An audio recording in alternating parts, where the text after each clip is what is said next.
Voici un groupe de jeunes qui ont visité un marabout pour faire le vivre heureux, mourir jeune. Histoire vraie. Voilà ce qui s'est passé. Voici un groupe de 4 jeunes, des Ivoiriens plus précisément. Les gars viennent de finir les études. De là, mais ils étaient en période où ils cherchaient du travail. Le problème maintenant est que, bon, vous connaissez comment ça se passe au pays. Dans les débuts, on cherche, on ne voit pas. Ce qui faisait que chacun était en galère. Un des 4 dont est venu voir les autres dit que, bon, là, j'ai trouvé un marabout là. Là, je suis tombé sur un marabout là très puissant. Si on parle voix, on peut devenir riche facilement. Bon, les autres n'ont pas trop réfléchi. Après avoir reçu plusieurs refus dans leur recherche d'emploi, ils ont accepté. Le gars nous a expliqué que apparemment le marabout même se situe pas trop loin du quartier. Les 4 se sont donc dirigés vers le marabout en question.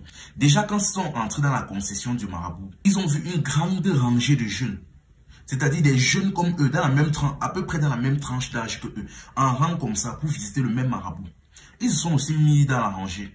C'est ainsi qu'ils sont passés jusqu'à ce qu'on arrivait vers leur tour. Les 4 sont donc entrés à l'intérieur et là maintenant, ils ont commencé à discuter avec le marabout. Le marabout a demandé qu'est-ce qu'ils veulent. Ils ont donc expliqué leurs problèmes, la pauvreté et tout. Je vous passe les détails. Là, le marabout a dit que bon, de vous 4, qui est l'intéressé? Là, ils ont dit que non, eux tous ils sont intéressés. Le marabout a dit que bon, je vais bien, il y a bien un rituel que je vais faire, mais il faut que chacun d'entre vous donne 30 000. Là, les gars ont commencé à changer de français. Aucun d'entre eux n'avait la somme là. Bon, mais l'un d'entre eux a dit, bon, moi personnellement, j'ai la somme là, mais pas sur moi. Donc, je ne pensais pas qu'on devait demander ça directement comme ça. Il venait seulement pour le renseignement. On a dit qu'il n'y a pas de problème. Revenez simplement quand vous aurez la somme. Ils sont donc repartis. Les autres n'avaient pas la somme là, donc ils ont préféré abandonner. Sauf celui donc qui a fait la promesse au marabout. Il est donc rentré, il a un peu jonglé ses oncles, il a réussi à avoir la somme, les 30 000 francs. Il est donc retourné seulement cette fois-ci avec un seul de ses amis. Il est arrivé là-bas, il a présenté les 30 000 au marabout. Le marabout a dit que c'est bon. Le marabout est entré dans sa case, il a fait quelques incantations et il est sorti avec un jarre. Avec de l'eau et des asticots à l'intérieur. Quelque chose comme ça. Il a donné au jeune, demandé au jeune de se laver avec cette eau 3 fois. Chose que le jeune a fait. Après s'être donc lavé, le marabout a pris une bague qu'il a donnée au jeune. Il a dit qu'avec ça, tu vas recevoir 200 000 francs chaque jour. Mais tu devras dépenser cette somme toutes les 24 heures. Il a demandé au marabout que, bon, qu'est-ce qui se passerait si je ne finis pas les 200 000 à moins de 24 heures. Le marabout a dit que ça sera très dangereux. Le jeune a insisté pour que le marabout lui donne plus de détails. Le marabout a seulement dit que ça sera juste dangereux. Laisse comme ça. Le jeune a dit que ok. Le marabout a dit que bon, ce qui va se passer est que la première somme, tu dois venir me remettre ça. Le jeune a dit ok. Mais avant que tout cela se passe, tu dois revenir d'abord dans 1 semaine pour que l'argent commence à entrer. Il est donc parti. Le problème maintenant est qu'après être parti, le jeune a commencé à voir comme, on ne sait pas si c'est un éveil de conscience ou un pressentiment, mais il a commencé à être sérieusement inquiet avec l'affaire. Et au fur et à mesure que l'échéance approchait, il ne faisait qu'être inquiet, il ne faisait que réfléchir.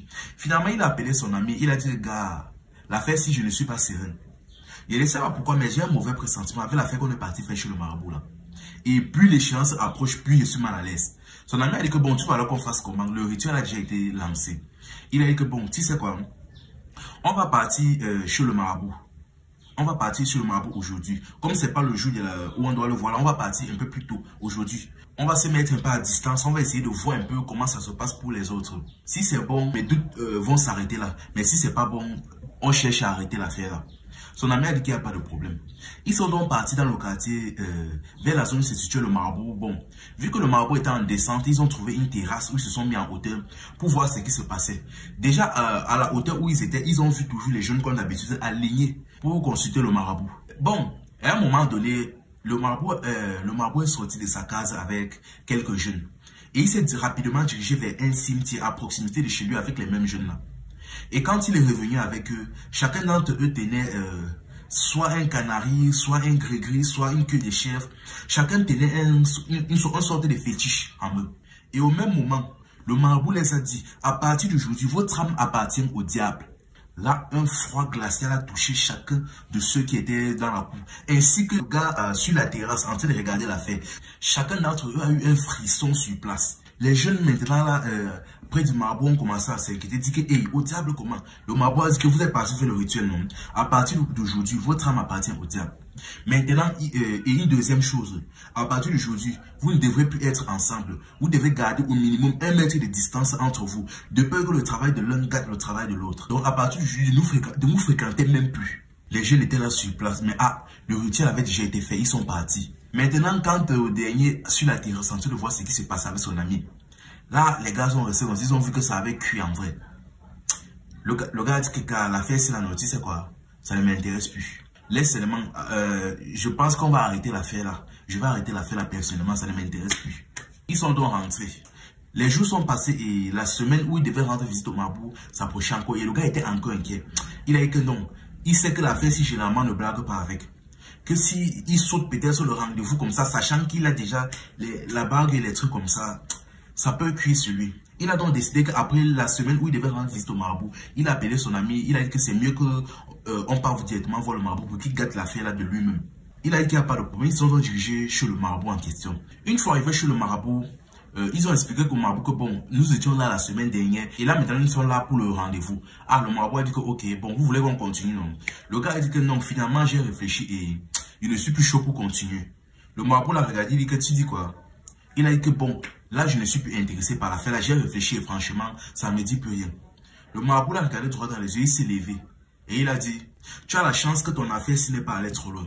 Tu es extrêmement chanceux. Tu t'es résigné avant que ton affaire s'il n'est pas trop loin. Il a dit que c'est bon, pour l'instant seulement ton nom a été donné aux esprits. Donc là on peut encore, c'est encore remédiable, on peut encore gâter. Mais au même moment, son ami l'a tapoté derrière, dit que gars, on se retrouve un peu dehors.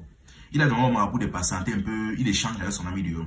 Une fois qu'ils sont sortis, il a dit que gars, bon, comme vu déjà que toi tu ne veux plus, et je vois d'ailleurs que s'il gâte vraiment l'affaire là, je n'ai pas l'impression que tu vas te rembourser les 30 000 là. Donc, est-ce qu'il n'y a pas possibilité, on cause avec lui pour qu'il transfère l'affaire là? Donc, ça dit qu'il ne fait plus pour toi, mais il fait pour moi. Le gars a dit que gars, même avec l'affaire qu'on a suivi le jour là, l'affaire qui s'est mise en plein carrefour, crier ce que même un passant pouvait comprendre là. Tu es sûr que tu veux gérer ça? Le gars dit que gars, ça ne me fait pas peur, qui veut gérer? Le gars dit que ok. Il est entré, il a essayé de causer le marabout. Le marabout a dit que non, ce n'est pas possible de transférer le rituel là chez quelqu'un. Que c'est ta main qui a donné l'argent, pas sa part. Donc là, c'est pas possible. Il faudra que lui-même pas chercher 30 000 et vienne donner. Pour toi, je peux retirer, effacer ton nom, retirer le rituel que j'ai fait sur toi, mais transférer là, c'est pas possible. Le gars a dit que ok, de toute façon, moi, mon problème, c'est de retirer ça. Donc, régler seulement mon problème. Le marabout a fait quelques incantations sur lui et il est entré et il a prescrit un certain nombre de matériaux que le jeune devait lui-même passer acheter, composer ça, verser dans l'eau et se laver 7 fois avec. Bon, ce n'était pas très cher ça, les matériaux ne coûtaient que 500 francs au total. Le gars est parti gérer ça. Il s'est lavé 7 fois et il a rendu la bague du marabout. Tout s'est bien passé, il n'avait plus de problème. Mais un jour, il est resté chez lui comme ça, du jour au lendemain. Son ami avec qui il était chez le marabout a couru vers chez lui comme ça, il frappe la porte, il dit que gars c'est chaud, il dit que qu'est-ce qui se passe, il dit que est-ce que tu sais que le marabout qu'on est parti voir là est en prison? On est en prison pourquoi? Apparemment il était surpris en train d'abuser d'un gamin de 10 ans. Le gars dit que hey, donc c'est à ce niveau là. Bon, vu que c'était un marabout, on s'est dit sûrement que c'était sûrement pour un rituel ou quelque chose comme ça. Mais enfin bref.